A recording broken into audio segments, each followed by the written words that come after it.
व्यक्त करतायत। Camera person Ayub कागदीसह आफताब शेख, एबीपी माझा, नांदेड। अकोला लोकसभा मतदारसंघातही मतदानाला सुरुवात झालेली आहे। मतदान करण्यासाठी पहिल्या ठोक्यालाच मतदान केंद्रावर मतदार दाखल झाले। अकोल्यात विविध थीम्स घेत काही आदर्श मतदान केंद्र देखील उभारण्यात आलेली आहेत। दरम्यान 50% मतदान केंद्रांवर वेब कास्टिंग होणार आहे। इथून आढावा घेतला आमचे प्रतिनिधी उमेश अलोणे यांनी।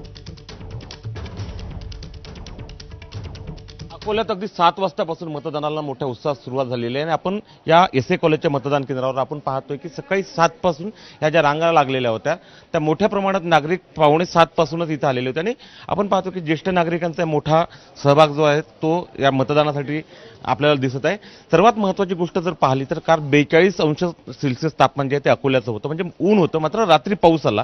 हे दोन्ही जर वातावरण पाहता ज्येष्ठ नागरिकांनी सकाळीच मतदान करण्याला प्राथमिकता दिली आहे आणि त्यामुळेच मतदानाचा टक्का जो आहे पुढच्या 2 ते 3 तासात म्हणजे 10 वाजताच्या आधीपर्यंत मतदान जास्तीत जास्त कसं करता येईल आणि आपल्या मतदानाचा हक्क बजावून जास्तीत जास्त प्रमाण जे आहे, सरासरी आहे, पर्सेंटेज जे आहे ते मतदानाचं वाढावं यासाठी अकोलेकर आता रांगांमध्ये लागलेले आहे आणि हाच उत्साह जर कायम राहिला तर पुढच्या 3 तासात जवळपास एक अतिशय चांगला जो आकडा आहे मतदानाचा तो आपल्याला दिसून येईल। उत्साह जो आहे तुमच्यातला दिसत आहे, किंवा सकाळी आलं सर्व कामं म्हणजे तुम्ही बाजूला ठेवले आणि पहिल्यांदा मतदान करताय।